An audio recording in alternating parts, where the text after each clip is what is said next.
Enhancing the significant role that Research for Development, or R4D, plays in the improvement of the agriculture and fisheries sector, an organization commits to provide excellent leadership and coordination of the national R4D system in the country. The Department of Agriculture Bureau of Agricultural Research. For more than 3 decades, DA-BAR continually formulates and implements strategies and programs geared towards a technology-empowered agriculture and fisheries sector. Mandated to ensure that all agriculture and fisheries researches are coordinated and undertaken for maximum utility. Contributing to DA's vision of a food-secure and resilient Philippines with empowered and prosperous farmers and fisherfolk, DA-BAR closely collaborates with partner R4D institutions to develop research-based technologies that will improve the productivity and profitability of the agriculture and fisheries sector and its industries. A unified and integrated agriculture and fisheries research for development and extension, or R4DE system, shall accelerate the modernization and industrialization of the Philippine agriculture and fisheries sector. Through clustered programs, DA-BAR implements R4DE strategies in the following areas: rice, corn and cassava, high-value crops, livestock and poultry, capture fisheries and aquaculture, organic agriculture, climate change, and biotechnology. These will contribute to increase in innovative and adaptive technology, empower the agriculture and fisheries enterprises, strengthen the R4DE system, and increase the capacities of agriculture and fisheries extension stakeholders. These can be achieved through innovative technology development, scaling up of agricultural technologies, support for technology commercialization and business incubation, institutional capacity enhancement. DA-BAR also promotes research-generated technologies and information shared through various platforms, activities, and knowledge products in collaboration with its national, regional, and international partners. Anchored on DA's vision and thrusts, the Bureau shall remain dedicated and proactive in delivering inclusive and participatory strategies, programs, and activities, all for the betterment of the sector and its industries. Empowering farmers and fisherfolk toward resilient and sustainable agriculture and fisheries.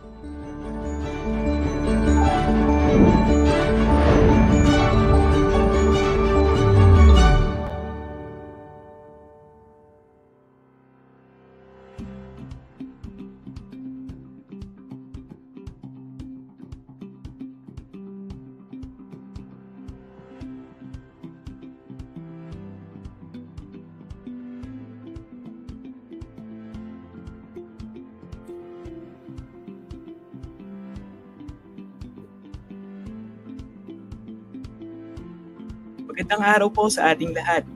Pagbati po sa ating mga masugid na viewers at participants ng ating monthly seminar series.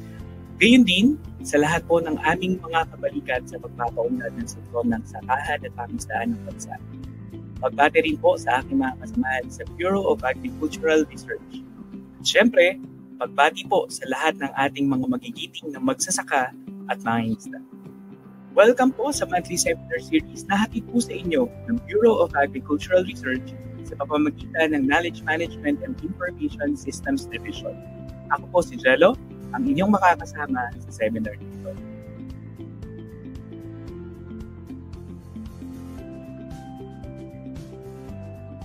Alam ba ninyo na hindi lahat ng snacks ay nakakataba o maaaring nakakasama sa ating lahat? Maniniwala ka ba pag sinabi kong may healthier version ng mga chips at chichirya na atin pong sobrang nakaibigan? O di naman kaya kung ikaw po ay nagtatanim ng mga gulay, alam mo ba na may iba pang paraan upang kumita sa mga naaani po nating gulay? Halina, sama-sama nating alamin paanong ang mga gulay na kadalasan ay iniiwasan ng mga bata at paninda ng ating mga kaibigang magsasaka na mabilis mabulok at minsan ngay ikinalulugi pa nila, ngayon ay may bagong ano. Sa Sabay-sabay po tayong matuto sa ating paksa ngayong umaga na may kumagat na healthy snacks from surplus produce. Pero bago po tayo tumungo sa ating paksa, hayaan niyo pong invite ko muna ang bawat isa na i-share po ang live stream natin para mas marami po ang maabot ng mga impormasyon na atin pong pag-uusapan, maging teknolohiya po na atin pong pag-uusapan o tatalakayin po umaga. Ngayon din po sa atin pong mga viewers at participants, mangyari pong pakifill out yung registration or rather yung attendance form po sa pamamagitan ng link na makikita po ninyo sa comment section ng live stream na ito.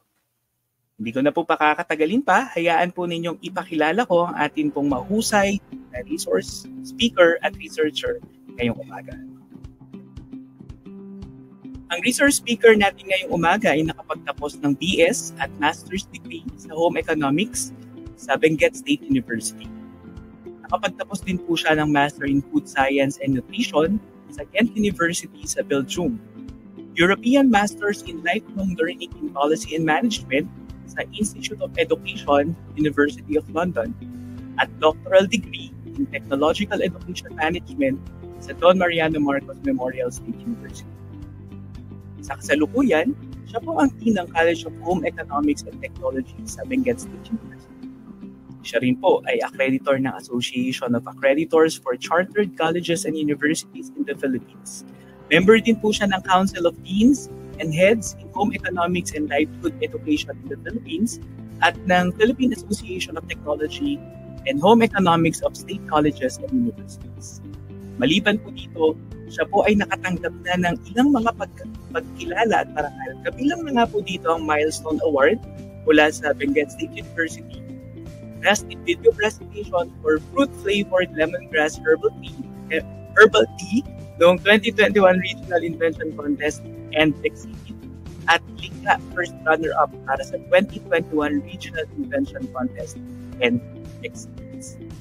Siya rin po ay isa sa mga mahuhusay na kabalikat po ng DA-BAR sa pagpapalagana po ng mga resulta ng mga research for development projects na makakatulong hindi lamang po sa mga researchers, lalo't higit sa atin pong mga magsasaka at mangingisda. Sabay-sabay po nating i-welcome ang ating resource speaker sa pamamagitan ng pagkit ng mga reactions at emojis sa FB at StreamYard. Let's all welcome Ma'am Zhao Zhao A. Sumaide. Good morning, Ma'am. Good morning, Sir Angelo. Magandang umaga po sa ating lahat. And greetings from Benguet State University.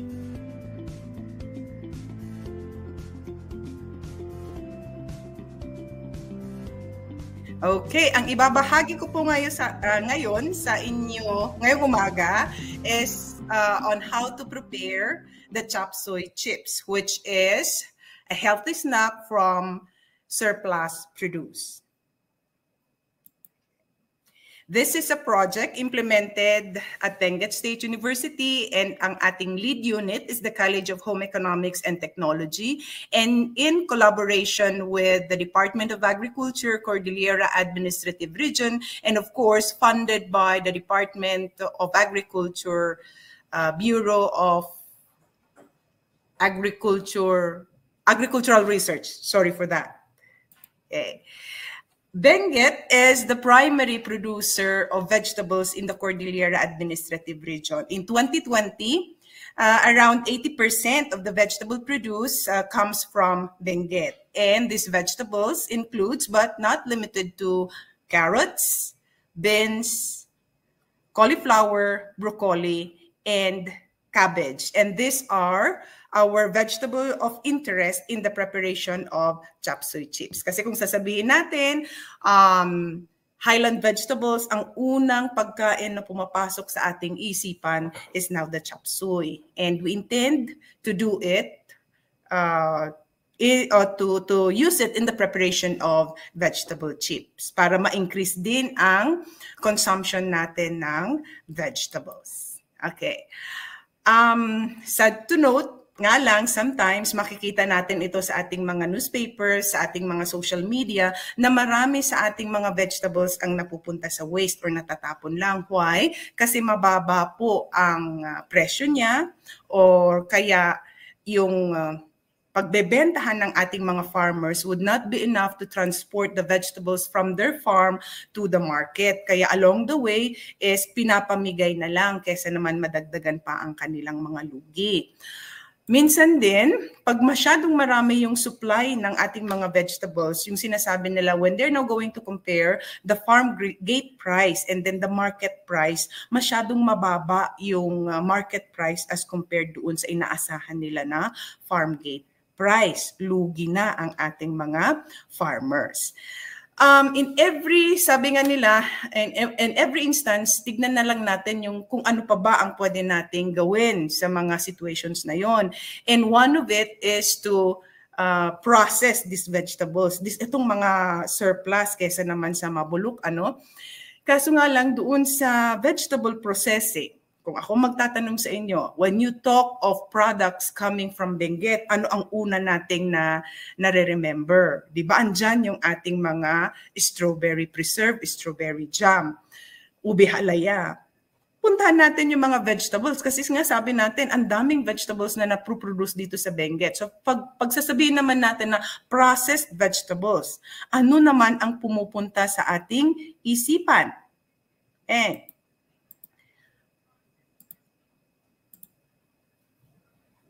This is now an example of the vegetable-based processed products. Andyan yung mga chips na sinasabi natin, mga vegetable chips na sinasabi natin.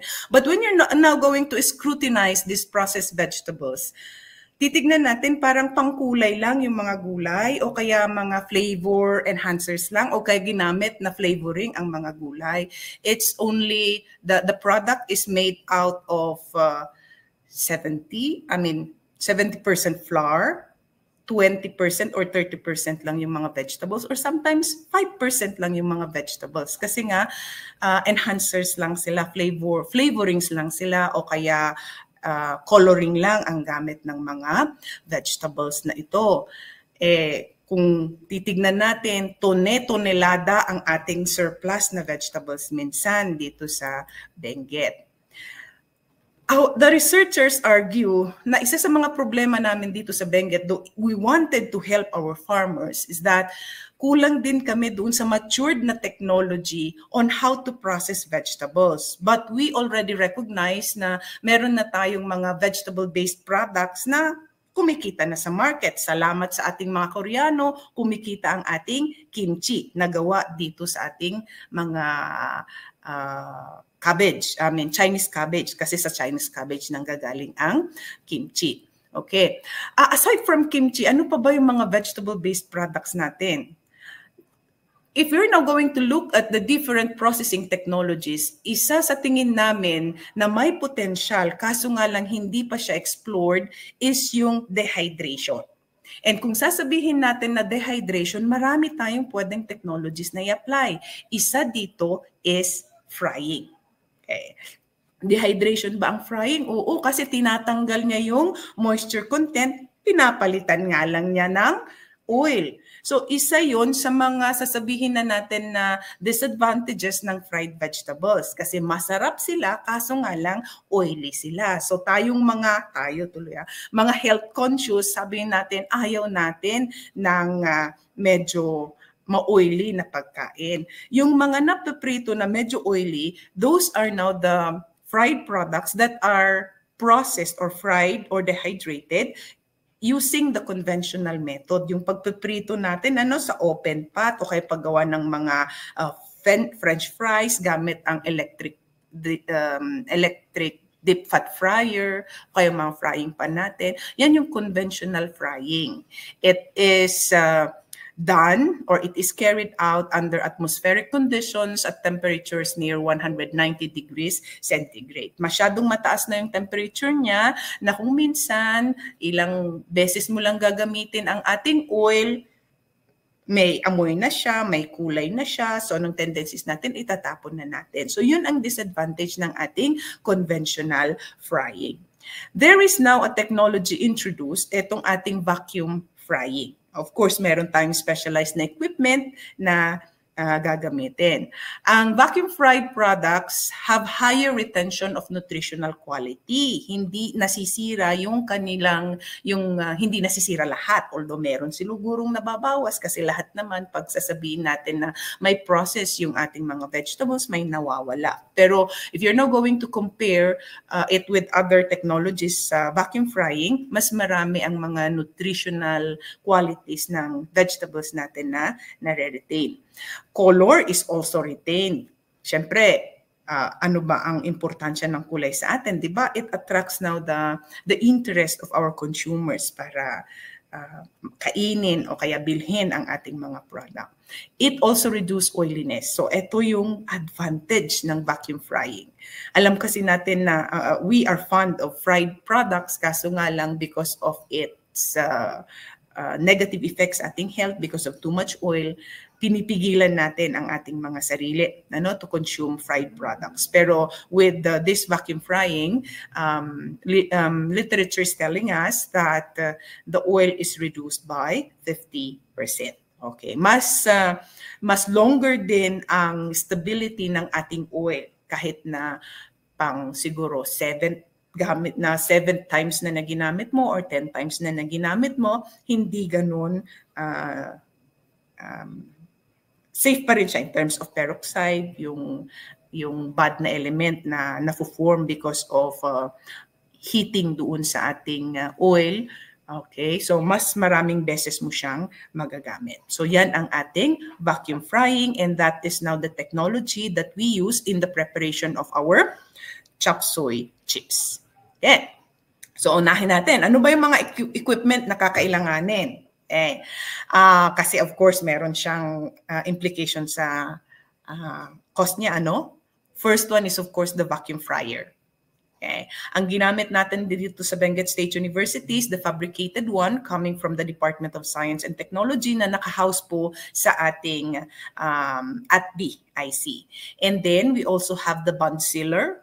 Okay. Yung medyo mas murang version nito is the impulse sealer. Mas maganda lang kasi yung pagkakasil ng bond sealer pag etong gagamitin natin.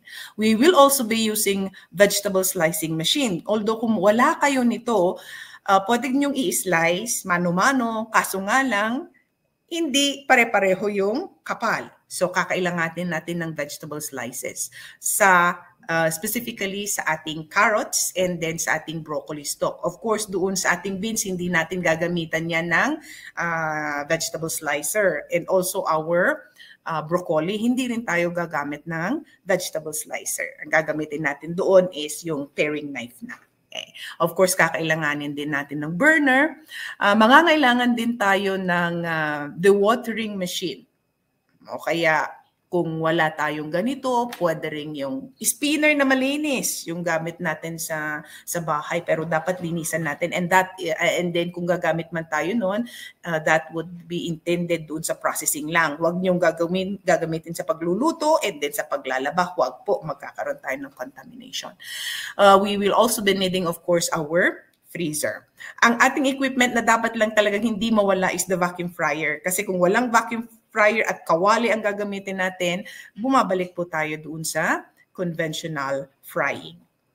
Okay. And then ang ating basic tools, dapat meron din tayong peeler, okay, para sa carrots, para mas manipis ang kanyang ang balat niya. Always have to remember na the nutrients of our products, of our fruits, vegetables are just beneath the skin. So we have to pare thinly our vegetables as much as possible. Kailanganin din natin ng paring knife, the strainers, the basins, and then stock pots for cooking. Okay. Ready na tayo. Paano tayo magva-vacuum fry ng carrots, broccoli florets, and then French beans chips. Okay. Grinupo namin sila kasi halos pare-pareho po sila ng proseso. But of course, when you're going to fry them, you have to work with them individually. Huwag niyo kong paghalo-haluin. Pag carrots ang piprito, carrots na muna. Susunod ang beans, and then susunod ang broccoli. Huwag niyo hong ilagay na minsan nandoon sa ating vacuum fryer. We are going to work at one vegetable at a time. Okay. So what is now the first thing that we're going to do? We have to wash the vegetables, giving special attention to soil and dirt. Sa ating carrots, galing sa lupa yan. So sometimes kailangan pa nating i-brush para matanggal ang lupa o soil dirt. And then dito sa ating French beans, meron tayong yung ends niya, kailangan nating tanggalin. And yung broccoli, yung florets natin, yung stalk tinanggal natin, hiniwalay natin. We will be dealing with it later on. Huwag niyong itatapon kasi pwede pa rin yung makain. Although doon sa pagluto, for example, ng chop suey, minsan yung stalk niya iniiwasan natin. Okay?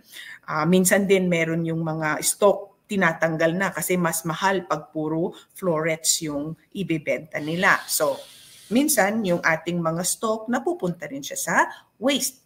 So, yung florets natin, hiwa-hiwalayin natin kasi minsan andoon yung ating mga uod. Tanggalin din natin yun. Okay? And then we're now going to slice or cut the vegetables. Dito sa carrots, we will try to maintain 1.3 to 1.4 millimeter in thickness and 35 to 50 millimeter in diameter. Ito na po yung output. Pag yung carrots natin kasi triangle yan, di ba? May part na mas malaki ang kanyang diameter, doon sa bandang baba naman niya, mas maliit. Hatiin na lang natin sila ng dalawa. Yung mga medyo mas malalaki, pagsabay-sabayin natin silang i-fry. Tapos yung mas maliliit naman, pagsabay-sabayin natin silang i-fry. And then yung ating French beans, tanggalin ang both ends. And then you try to cut them 3 to 4 inches long.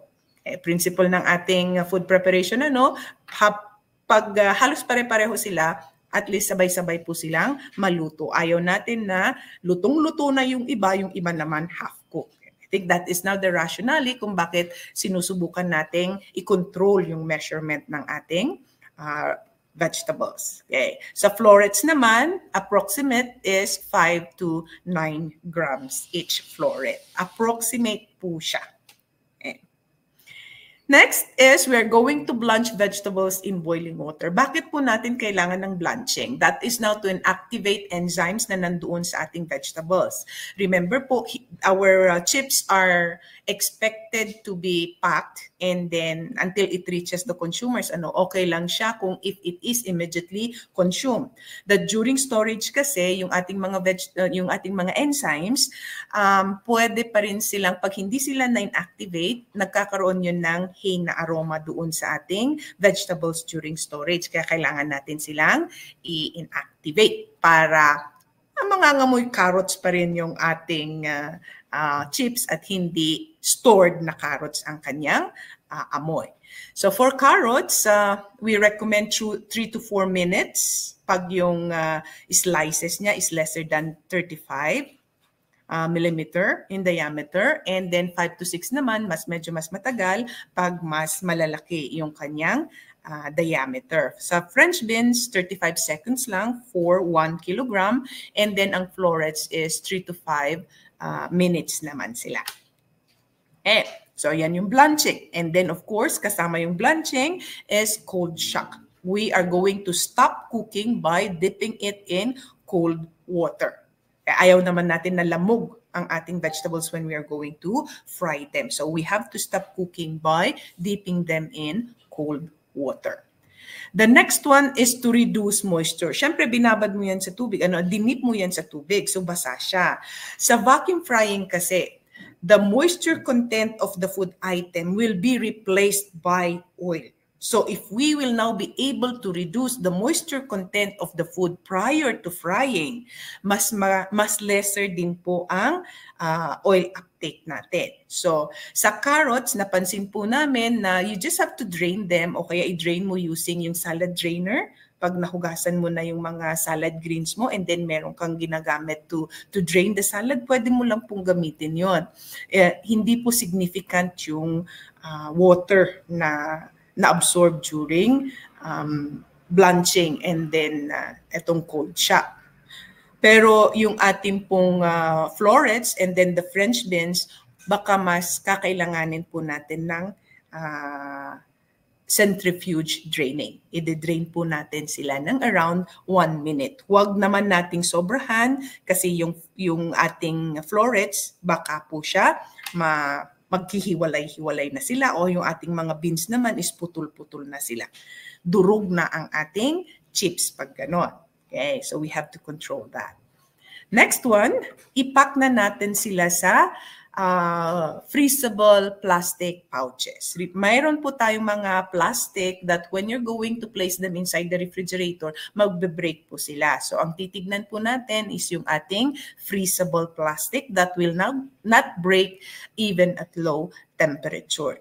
Ang recommended po namin is 500 grams each pouch and then loosely lang po, huwag po nating isidsid, kumbaga sasabihin namin sa Ilocano, we are not supposed to pack them. Bakit? Kasi frozen po yan na ilalagay natin doon sa ating frying tank. It will again take some time for the equipment para paghiwa-hiwalayin yan after or during frying. Okay, so loosely pack lang ang ating vegetables. Mas madali rin siyang i-manipulate when you're going to place them in the frying tank. Okay.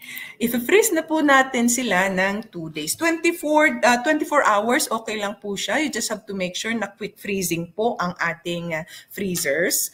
Kung sa household, siguraduhin lang po natin na talagang nagyelo na malamig na hanggang sa inner most part ng ating mga vegetables before we are going to fry them. Mas malutong po kasi ang kanyang end product. So, nanigurado po tayo doon sa ating 2 days. And then, if we are now ready to fry, we are now going to preheat the vacuum fryer to 100 degrees centigrade. Depende po doon sa ating modelo na gagamitin. They might have different operating procedures, pero ipapreheat po natin ang ating vacuum fryer ng 130 degrees centigrade. Bakit? Sinabi naman natin kanina na vacuum frying, it is frying at lower temperature, under vacuum lang siya. Bakit para namang mataas yung 130 degrees centigrade? Kasi syempre, pag ipapasok na natin yung ating mga frozen na items, magre-reduce yung kanyang temperature. Sa ating vacuum frying, we only maintain 80 degrees centigrade. Okay, preheating 130 pero yung temperature niya during frying is 80 degrees centigrade. Ayan na. So, pag na-preheat mo na siya, you are now going to transfer the products, frozen vegetables dito sa ating frying tank. Okay. And then, we are now going to maintain 55 to 60 PSI, yung ating pressure, yung pressure ng ating vacuum fryer. And then, just to emphasize, 80 degrees ang ating frying temperature. And then, we keep it that way. Halu-haluin natin na paminsan-minsan. Meron din paghalo. Huwag niyong bubuksan po yan kasi under pressure po. Meron siyang mechanism to steer. It is recommended that in every 15 to 20 minutes, we are now going to stir our fryer. Okay. May mechanism po ang ating mga vacuum fryers to steer the product. And wait until the end of bubbling time. Kung mapapansin po natin ang ating vacuum fryer, meron po siyang konting glass dito. Dito po masisilip natin na pag during frying pa, may bubbles na malalaki dyan. Pag wala na po yung bubbles na malalaki, that is already an indication that frying is over. Kung hindi naman po, ito ang ating estimate for the carrots. It's 90 to 100 minutes. That is 4 to 6 kilograms. French beans naman is 70 to 80 minutes. And then ang broccoli florets is 85 to 95 minutes. Baka po mahirapan tayo sa pagsilip ng bubbling, end of bubbling. Ito po yung kanyang estimated na frying time. Okay. After frying, so ililipat na, again, yung ating vacuum fryer, meron siyang mechanism to remove the oil, to transfer the oil to another tank. Okay, so under pressure pa rin siya, i-de-oil natin sila. ang recommended is 20 minutes. Magkakaroon ka ng de-oiling, parang i-stir mo siya ng malakas, parang i-spin niya para matanggal yung ibang oil ng fried product natin. And then, we are now going to remove the product from the frying tank and we are going to de-oil at atmospheric pressure. Kasi kung titignan natin, marami pa siyang oil. Yung mga merong de-oiling equipment na nakahiwalay dun sa kanilang mga fryer, maganda rin na gamitin yon. Kung wala naman po, ang ginamit natin sa study is now the spinner intended sa food preparation. Yung ginagamit po natin sa panlaba, it is now a technique na we learn from Visayas State University. Kaway-kaway po sa ating mga kaibigan doon. They also help us in standardizing our protocols. Okay. And then after that, cool na po natin ang ating mga vacuum fried vegetables.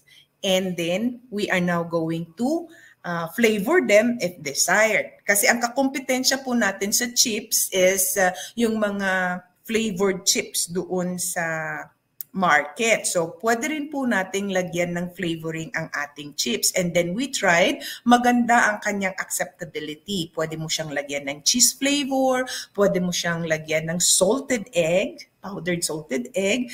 Meron din tayong barbecue. So, yung mga regular na flavoring na ginagamit sa chips is pwede rin gamitin sa ating vegetable chips. Okay? And then, ipack na rin po natin siya. 50 grams, pwede rin 30 grams, mas malaki, pwede rin 50 grams. Ang recommended na packaging material na gagamitin natin is yung 130 microns resealable aluminum foil pouches we are now going to seal them using the multifunctional bond sealer. Okay. And then store mo siya away from sunlight. Let us also protect our product. Anyway, isa rin yan sa mga reasons kung bakit hindi see-through ang ating packaging material, because the light can also deteriorate our fried products. Kaya mapapansin mo yung mga commercial chips, they also make use of, they are not using see-through packaging materials. They are also protecting their product. Okay, para mas maganda yung kanyang kulay for a longer period of time, mas crunchier siya for a longer period of time. Okay.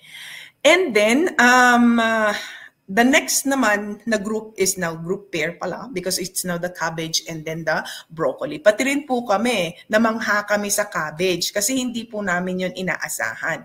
And we have several trials sa ating vacuum frying ng cabbage. We also have reached a point na gusto na naming mag-back out kasi hindi namin nakukuha yung crunchiness na gusto namin dito sa cabbage. Kaso nga lang, when we looked at the production, isa ang cabbage sa may pinakamalaking produce dito sa Benguet. Kaya kung naging mura ang cabbage, wala nang parang pag naging mura siya is 3 pesos, 5 pesos, kawawa naman na ating mga farmers. Kaya sabi namin, sige, subukan pa natin hanggang naging successful tayo. Kaso nga lang, gagamit na tayo ng maltodextrin. Kung mapapansin nyo, yung isa, iniwasan namin yung first group. Pero kung talagang hindi man na maiwasan, gumamit na rin po kami ng maltodextrin. Kaya yun ang pagkakaiba no itong second group doon sa first group. Yung first group natin, wala siyang maltodextrin. Itong group na ito, itong dalawang ito, the broccoli and then the cabbage, we make use of the maltodextrin. Question, ma'am, maltodextrin, pwede bang lagyan yung carrots? Pwede bang lagyan yung beans? Yes, it will also improve the crunchiness. Kaso nga lang, kung kaya pa niya na wala, we are also promoting healthy living garod. So as much as possible, we try to reduce the use of additives. Okay. So ang una nating gagawin, of course, is ihanda natin ang ating cabbage. Tanggalin yung mga matured leaves sa outer layer niya. Okay. And then you are going to cut them into quarters, wash the vegetables, and you are also going to drain them properly. Yung broccoli stalks naman, tanggalin yung parang may skin siya na medyo may matigas, and then tignan nyo doon sa hanggang sa malambot. Okay? And then you are also going to slice them using the vegetable slicer. Etong cabbage naman, tanggalin yung matigas doon sa gitna. Okay? And then we are also going to blanch the vegetables in water, kasi in-emphasize na boiling water dyan kasi blanching can be used by hot oil, okay, steam blanching pwede rin, pero ang ginamit natin dito is boiling water. Ang cabbage leaf is 3 to 5 seconds for every 300 grams. Ang broccoli stalk naman is 2 to 4 minutes. Okay, and then tulad din nung ginawa natin sa first batch, i-cold shock natin siya para lumamig and it will stop cooking. And we are going to drain them. After draining, we are going to soak them in maltodextrin solution, okay, for 1 hour. 400 grams maltodextrin dissolved in 1 liter for every 2 kilograms of cabbage para sa cabbage. And then para naman sa broccoli stalks, it's 300 grams maltodextrin dissolved in 1 liter for every 1 kilogram. So yun ang ating maltodextrin solution. Iwan natin dyan for 1 hour, and then after 1 hour, we are going to drain them and we reduce moisture. Dito, we really recommend yung paggamit na ng spinner natin. Okay, para matanggal kasi medyo watery ang ating cabbage. Okay, and then tulad din ng ginawa natin nung first batch, we're now going to place the vegetables loosely in freezable plastic pouches, 500 grams each pouch. Mas madaling i-handle. And then i-freeze din natin ng 2 days. And we also would preheat the vacuum fryer for 130 degrees centigrade. Kung ano yun na yung ginawa natin doon sa first batch, yun na rin ang gagawin natin dito sa second batch. Ang batch of fruits, vegetables pala. But ang pagkakaiba lang talaga is yung paggamit ng maltodextrin. That is to improve the texture of both the cabbage and then the stalks. Sinubukan po namin na walang maltodextrin, parang papel po siya, hindi po siya crunchy.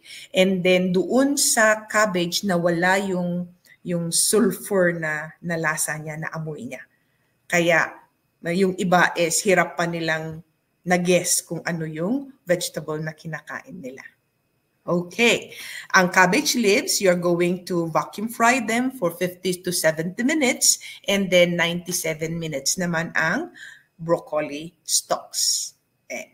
The oil also for 20 minutes. And then further deoiling at atmospheric pressure for 2 minutes. And i-cool din natin and lagyan na natin ng flavoring if desired. Okay.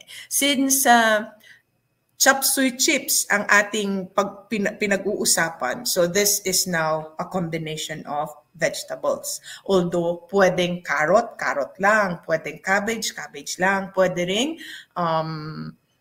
broccoli stalk lang kung yun lang ang available. Pero since chips kasi ang tinarget ng ating research team, chips ang aming presentation. Kumustahin naman ang ating microbial analysis. Ang carrots is safe siya sa coliform, E. coli, aerobic plate, yeast count, mold count. Lahat po ng present namin sa inyo is safe until 120 days. That is proven by the DOST result ng microbial analysis. So, ibig sabihin, in terms of the microbial content, safe po siya, wala pong growth until 120 days. So, walang growth, ibig sabihin, pwede pa nating extend yung kanyang shelf life. Pero wag yun lang ang isipin natin kasi baka may changes doon sa kanyang sensory evaluation. Yun ang medyo bantayan ng mga magpa-process. But the sensory evaluation and then the microbial safety, okay po tayo until 3 months. Okay. French beans. Yung combination na ng mga vegetables na ilalagay natin in 1 pack, doon po tayo maglalaro kasi depende po sa price na ng ating vegetables. Kasi dito sa recommendation namin for 3 vegetables in 50-gram pack, mas gusto namin kasi sa tingin pa rin natin is of all the vegetables kasi yung carrots ang ating carrier. Kumbaga yan ang ating banner vegetable, yung kanyang carrots. Okay? And then napatunayan din sa analysis na maraming naiiwan na vitamin A doon sa ating vacuum fried carrots.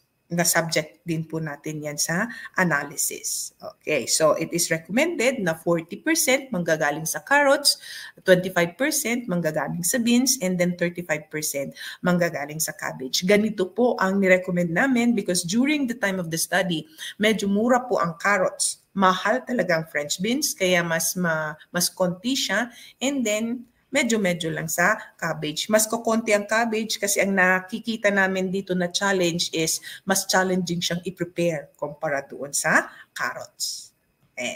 Pag-apat naman na vegetables, pwede tayong 29 pag carrots, 24% ang beans, 19% ang cabbage, and then 28% ang broccoli. We tried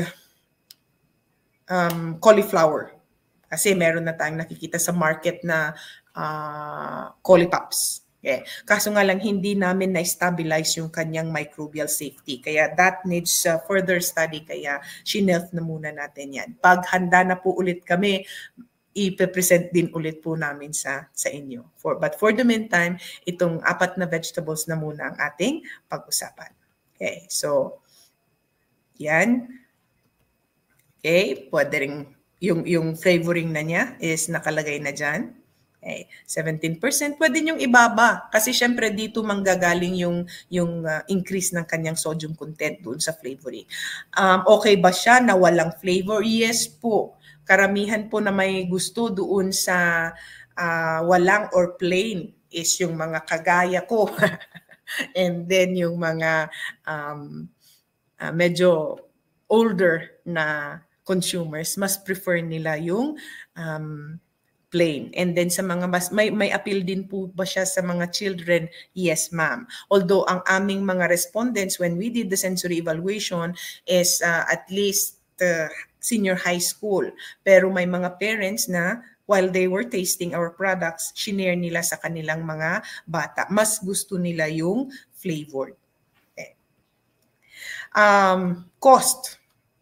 Pag-uusapan natin. Meron kaming 2 senaryo po na nilagay dito kasi pwede kung medyo ang challenging dito is the equipment. May kamahalan po ang ating vacuum fryer. Pwede po tayong lumapit sa mga shared facilities, ating mga region kung meron silang vacuum fryer and then mag-rent po tayo ng equipment sa kanila or if we can, pwede naman po nating i-purchase. Kung titignan po natin yung for vegetables, pag rented, 212 ang per 50 grams. Ang markup po niya is 50%. Okay? And then, kumpara mo po doon sa ipopurchase mo yung equipment, it's only 104. Ganun po yung difference ng price. So, titignan natin, ang average 9.6. Kaya kung titignan natin, i-compare natin yung A at saka yung B, yung A at saka yung B, yung A at saka yung B. Plain na carrots, siya yung pinakamura, 93 pesos. Pero syempre, yung cost ng vegetables is yung galing dito sa amin.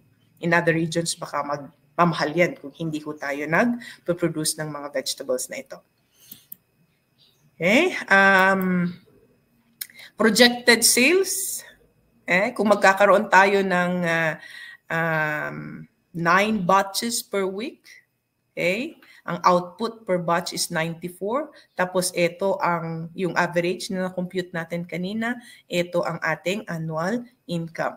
So net profit, okay, around half a million. Conservative po yan, hindi namin tinaasan para lang ma-encourage kayo, malapit po yan sa katotohanan. Okay. And then, ito ang initial investment, yung at least meron po tayong 5M. Kung titignan po natin, nagpalaki yung facility at saka yung vacuum fryer. Kung wala po yun, the other equipment and then the working capital, siguro kaya po natin. Mahal nga lang po talaga ang the facility. But if you already have them, and then of course the vacuum fryer. Okay? I-meet din natin ang ating mga authors. Of course, andyan ako as the lead author. And then, meron din dito si Sir Dalifer, siya ang ating accountant. Ma'am Rhea, siya ang ating chemist. Si Sir Dumalhin, siya ang ating engineer.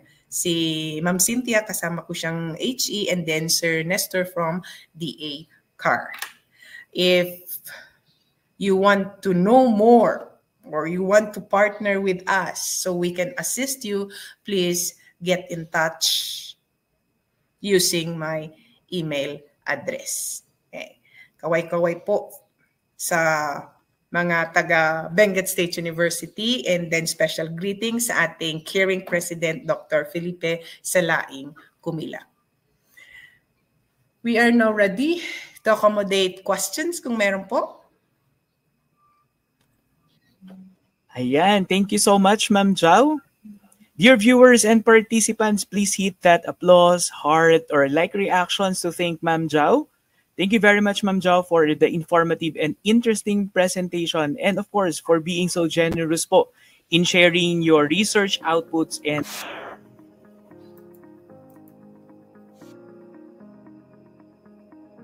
natin ng quick break si Ma'am Zhao, kasi for sure ay baka gusto niya muna uminom ng tubig or kape. Let's first have greetings and comments maybe from our viewers po. Ayan, greetings from Ma'am Dunlop. Good morning po from Sikatuna, Bohol. Good morning, ma'am. Greeting from Ma'am Toledo. Good morning daw po from Albay. And thank you sa DA Bar for this seminar. Another greeting po from Albay pa rin po, from Sir Solano. Good morning. Thank you, DA Bar. A proud farmer of Kamalig, Albay. Thank you, sir. Another greeting po from Batac City, Ilocos Norte. A farmer, si Ma'am Benzon. Good morning, ma'am. Ayan, another greeting. Thank you, Ma'am Joy, for your informative presentation. That's from Ma'am Esmeralda. So, medyo malayo po yung naabot ng ating seminar ngayong umaga. And for sure po, marami pong very interested. Hindi lang dun sa naging presentation ni Ma'am Zhao, bagkos dun mismo sa produkto. Very interesting kasi, di ba, parang if you are a farmer, definitely you are thinking na kapag inani ko yung mga gulay, kailangan maibenta ko na to agad. Kasi syempre alam po natin na ang shelf life ng gulay ay sobrang ikli lang. So kapag hindi mo siya nabenta agad, malamang ay malulugi ka kasi hindi mo na siya pwedeng pagkakitaan. And another interesting thing about the presentation today ay yung para sa mga, I was once a teacher po kasi, so yung mga estudyante, laging ang pine-prefer nilang snack during recess, lunchtime at uwian, alam na natin yung mga typical na chichirya.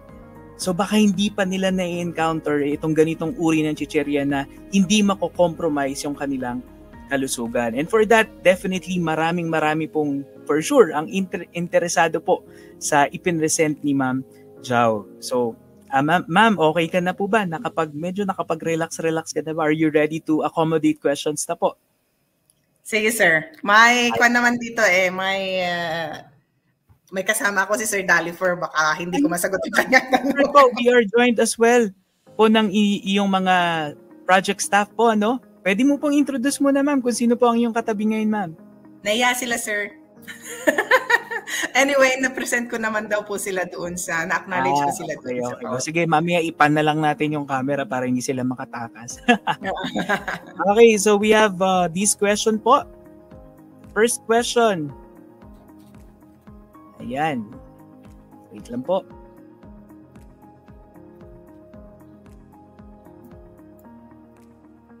Ayan. Okay, this question is from Sir Gabriel Mina. Dok, gaano po katagal ang shelf life ng ganitong klase ng produkto or the chop suey chips? And mataas po ba ang calorie at fat content ng ganitong klase ng produkto? He's looking for an alternative daw po for kangkong chips na sobrang taas ng fat content. I'm trying to recall yung comparable po siya, sir, sa ibang the fat content, I'm trying now sa calorie niya. For every 30 grams, it's 275. If I'm not mistaken, it's around that much po ang ating what. Pero kung yung kangkong chips, mas mababa po ang oil content ng ating vacuum fried chips. Sigurado po ako doon kung conventional frying ang ating ginamit. Magkakaroon lang po tayo ng challenge doon sa, kasi yung kangkong chips is very like malalaki yung kanyang leaves. If you are referring to the chips na alam ko, if we are talking the same thing, sir, na yung prinito or niragyan ng kinotan ng flour and then frinay, the flour itself mag-a-absorb po siya ng fat, and then pati rin po doon sa leaves mag-a-absorb siya ng fat. So definitely po mantaas ang kanyang fat content. To reduce, subukan nyo pong i-spin yung ginawa natin towards the end, and then try po to determine yung kanyang fat content. Pero yung vacuum frying is an alternative solution po to it. Okay, thank you, Ma'am Jao. Ayan, another question po is, syempre ma'am, katulad nga po ng sinabi natin kanina, meron tayong mga magsasaka, may mga entrepreneurs din po tayo na nanonood ng ating live ngayon. Ano po kaya ang bentahe ng pagpoproseso ng mga gulay, katulad po ng mga gulay na ginamit po ninyo sa proyekto na ito, kumpara sa minsanang pagbebenta na lamang ng mga inaning gulay? Siguro ang point po dito ay, mas okay kaya na i-process, or kailan kaya okay na i-process yung gulay kaysa ibenta lang siya right away? Okay. In terms sa ating health, of course, mas maganda pa rin na fresh produce ang ating i-consume at hindi i-process. Kaso nga lang, may mga instances kasi na may surplus, and then kung titignan na rin natin yung ating mga consumers, naglipa na po ang chichirya. So yung mga fried na vegetables is a healthier option for them. That's how I look at it. Kasi kung hindi ka man magpa-process, andyan pa rin yung mga chichirya. It's a fraction is already consuming it. Meron na silang habit na yun ang hinahanap nila. Kaya we are offering them a healthier option. Yun naman doon sa pag-process. But of course, sabi nga natin dito sa Cordillera, kung hindi mo man mag-process ka kung marami, kasi you also have to consider the supply and then the demand. Kasi baka naman ang mahal-mahal ng broccoli, ang mahal-mahal na nga ng oil, tapos pag ipaprocess mo, hindi na kaya ng consumers natin kasi masyado ng mahal ng vegetables. On those cases, we do not recommend processing.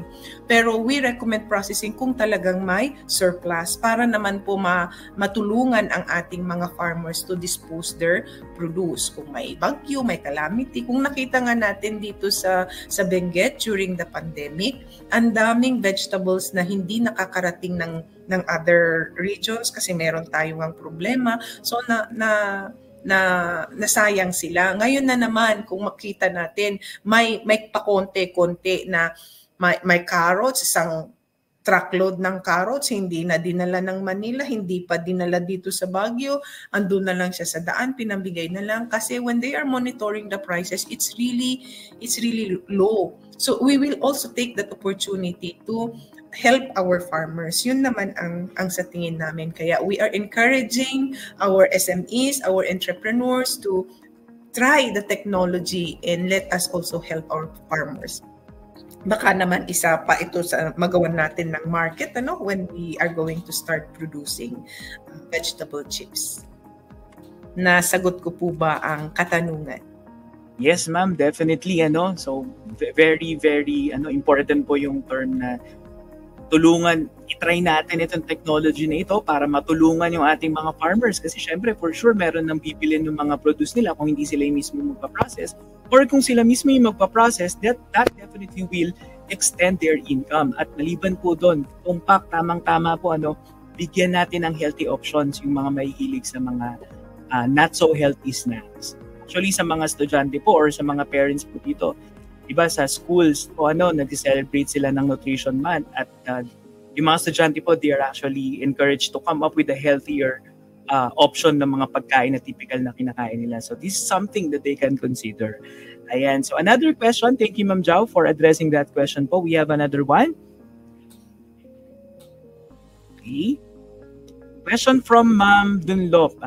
Yung chop suey chips po ba ay available na ngayon sa market? At just to extend that question po, sang-ayon po sa inyong pag-aaral, maganda po kaya ang market sa ganitong mga klase ng produkto, ma'am? Doon sa kung available po siya, yung chop suey chips na version natin is hindi pa po because we are looking for takers ng technology. Baka naman merong gustong makipartner sa amin. We are encouraging you. Andyan naman ang ating DA bar na tulungan tayong to start our partnership. Nakita namin yung, kasi kung mapapansin nyo even sa TikTok, meron na mga advertisement ng mga vegetable chips. Pero try yung vegetable na ginawa namin, matigas kasi yung ibang variants, yung mga imported matigas siya. So I myself, and then of course, hindi naman dahil sa research ko ito pero mas gusto namin yung version natin kasi hindi siya masyadong hindi siya matigas, talagang katamtaman lang yung crunchiness niya.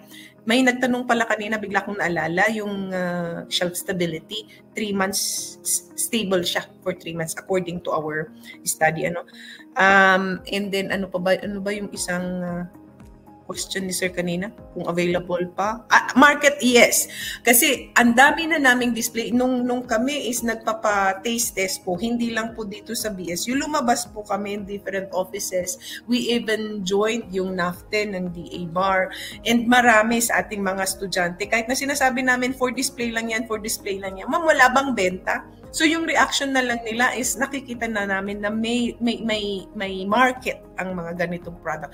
And especially now that we are changing, kasi ang dami-daming hindi maintindihan na sakit, we are looking for healthier options and we believe na may market ang vegetable chips. Nagkaroon din po tayo ng survey after positive po ang what do you call this one, ang response. Ang kailanganin na lang natin is yung magpo-prove na yung research namin, the results of the research is tama. We are looking for takers ng ating technology. Although naka-plan ang Benguet State University, pero mas maganda po sana kasi kung kami po ang mag-produce, pakunti-kunti lang kasi hindi naman po yun ang aming mandate. Ang aming mandate is to generate and help. Our mandate is to conduct instruction. Meron kaming konting income generating pero mas gusto po sana natin na ang ating SMEs ang mag-a-adapt o kaya ang ating mga organized na cooperatives ang mag-conduct and then sila na rin po ang magkakaroon ng market pilot commercialization ng ating product. Thank you. Ayan, thank you so much, ma'am. Number 1, maganda po ang market. Okay, sinabi po ni ma'am, may market based po sa mga ginawa po nilang mga initial studies na pina-taste test and all. In fact, ako rin po mismo natikman ko po yung produkto po na ito and I agree with what you said, ma'am. Hindi siya talaga masakit nguyain. Tapos, of course, knowing na this is something healthy for your body, talagang gugustuhin mo siyang kainin. Kaya lang, hindi pa po ito available sa market. Kaya naman, sa ating pong mga viewers, especially yung pong mga members ng Farmer Cooperatives and Association, you have been personally invited ni Ma'am Jao na i-consider itong venture na ito. They are looking for collaboration, they are looking for takers for this particular technology. As we proceed to the next question po, Ma'am Jao, I hope you are still okay. Kaya po sana agad. Okay, let's have this question po. Ayan, so of course, we've talked about, or this project utilized vacuum frying. Okay? At tanong po ni Ma'am Melanie de Guzman, pwede kayang option or better option kaya ang freeze-dry? As per experience, ma'am, mas in terms of bulk production, mas maganda po sa amin, bulk production mas maganda po ang vacuum frying. Ang nasubukan ko lang po kasing i-freeze dry is now the vegetables. I mean the fruits. We tried the freeze drying strawberries.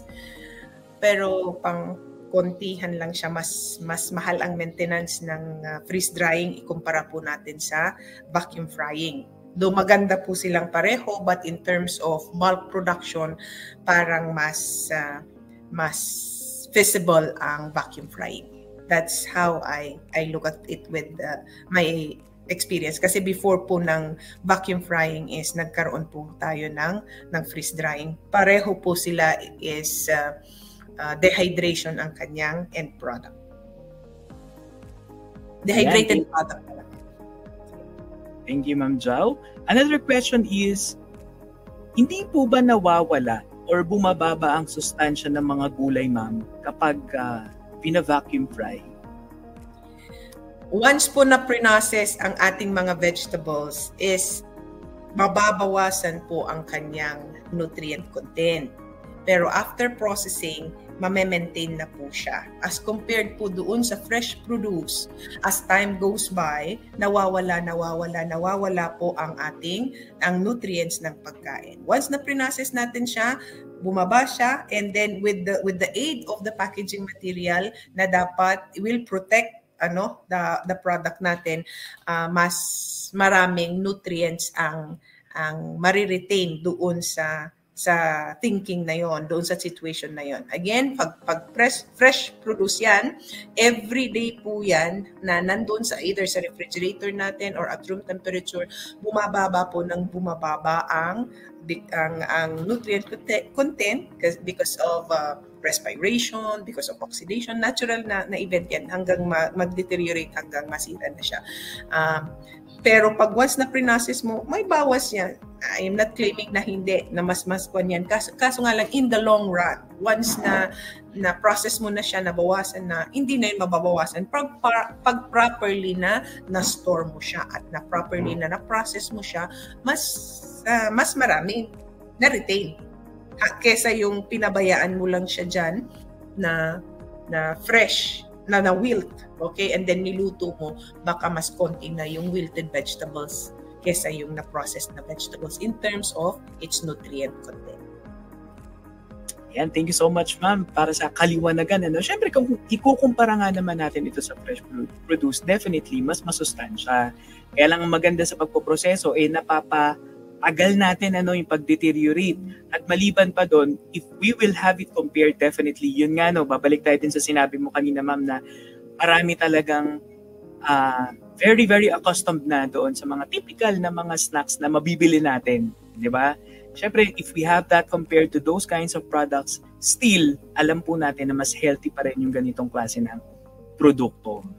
Ayan. We're now down to our last two questions. So, second to the last question, ma'am, is from Sir Erickson Salvador Guban. What type of oil do you recommend, ma'am? Yung coconut oil po kasi ay recommended ng DOST through a seminar which he attended po.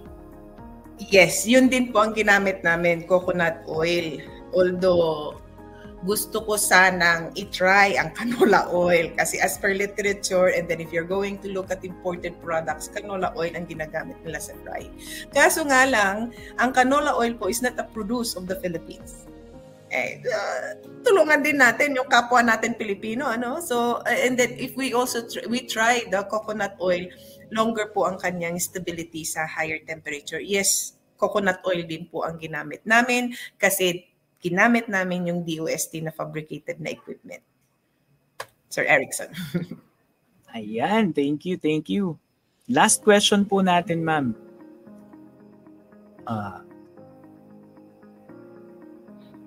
Sa anong ahensya po kaya pwede humingi ng tulong para maka-access ng mga ganitong klase ng facilities? Kasi alam naman po natin na yung vacuum fryer, ay hindi naman ganoon kamura at hindi siya ganoon kadaling ma-access.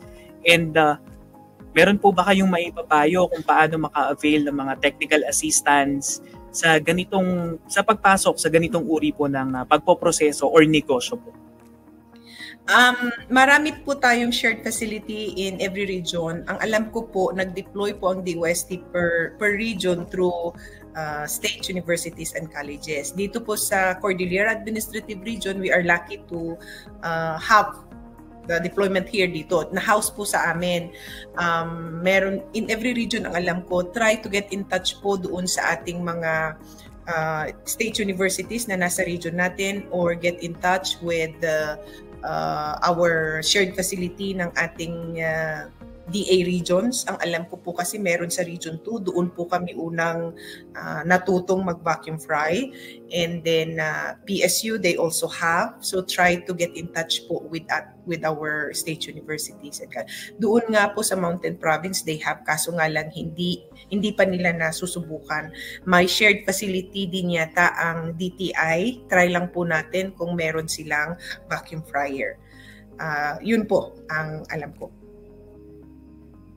Ayan, thank you ma'am. So makipag-ugnayan po tayo sa mga government agencies, ganun din po sa ating mga partner, state universities and colleges. As I also would like to invite po yung ating mga viewers and participants, i-follow niyo po yung FB page namin kasi marami po tayong mga information regarding projects. So makikita din po ninyo yung mga links, yung mga pwede po nating ahensya na kontakin, pwedeng tanungin for projects and technologies like this.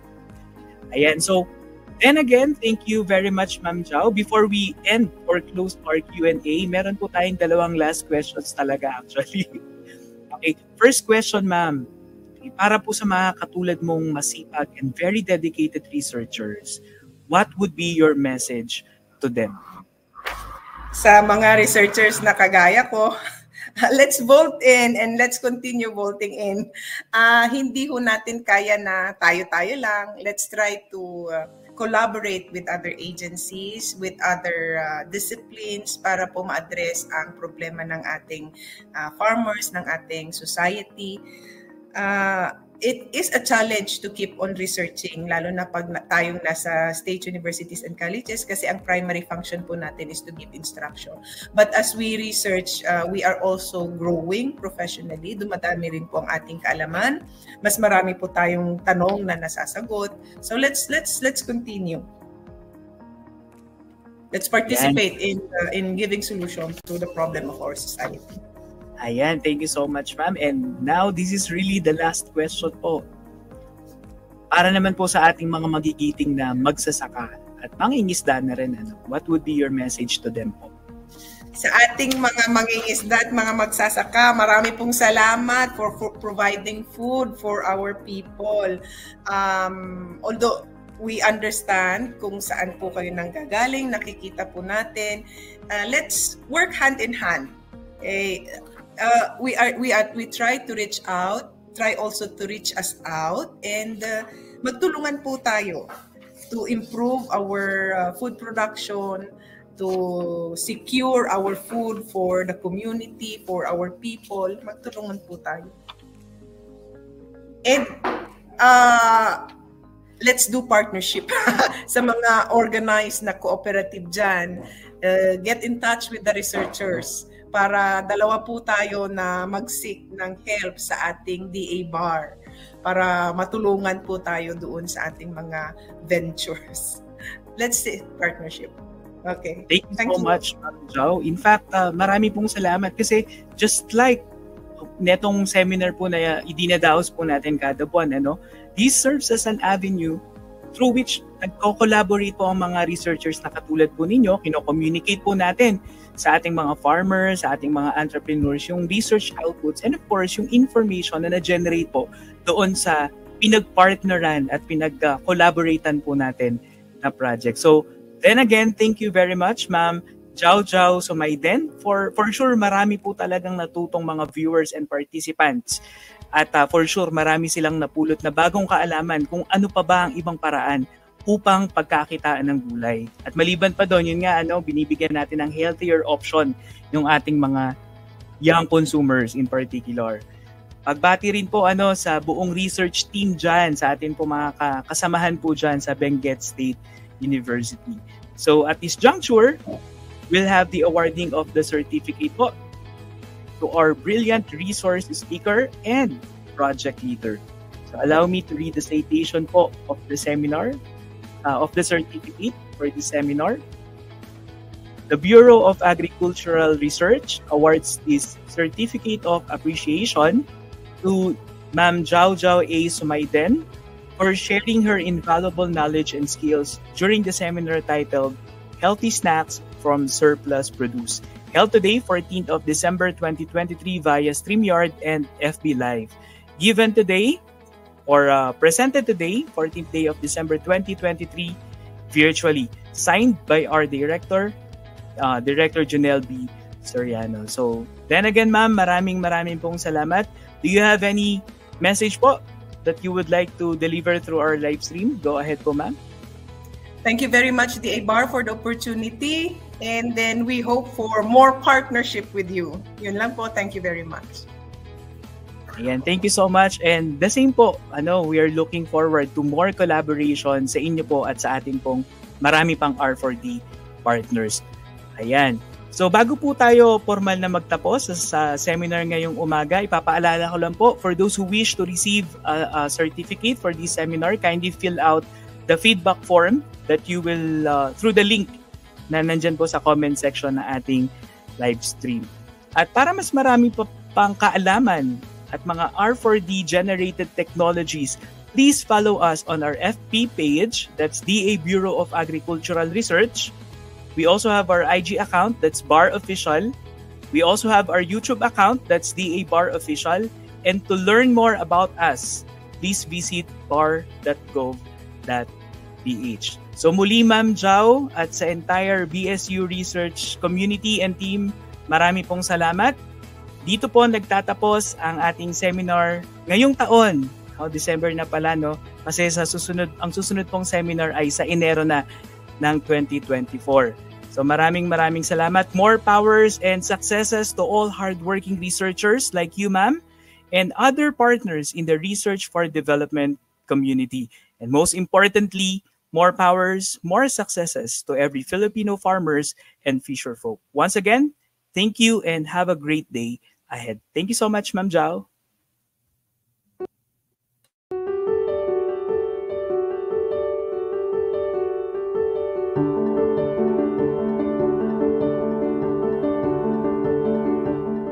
Enhancing the significant role that Research for Development, or R4D, plays in the improvement of the agriculture and fisheries sector, an organization commits to provide excellent leadership and coordination of the national R4D system in the country.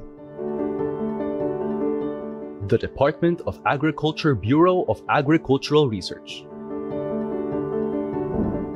For more than 3 decades, DA Bar continually formulates and implements strategies and programs geared towards a technology-empowered agriculture and fisheries sector. Mandated to ensure that all agriculture and fisheries researches are coordinated and undertaken for maximum utility.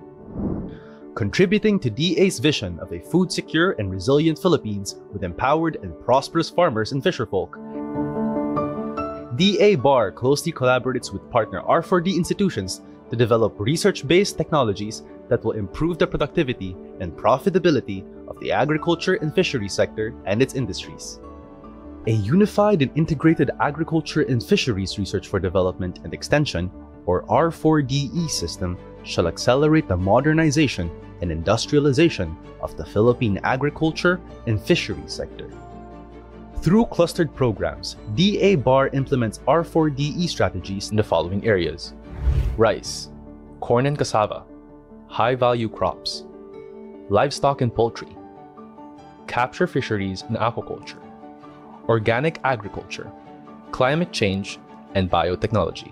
These will contribute to increase in innovative and adaptive technology, empower the agriculture and fisheries enterprises, strengthen the R4DE system, and increase the capacities of agriculture and fisheries extension stakeholders.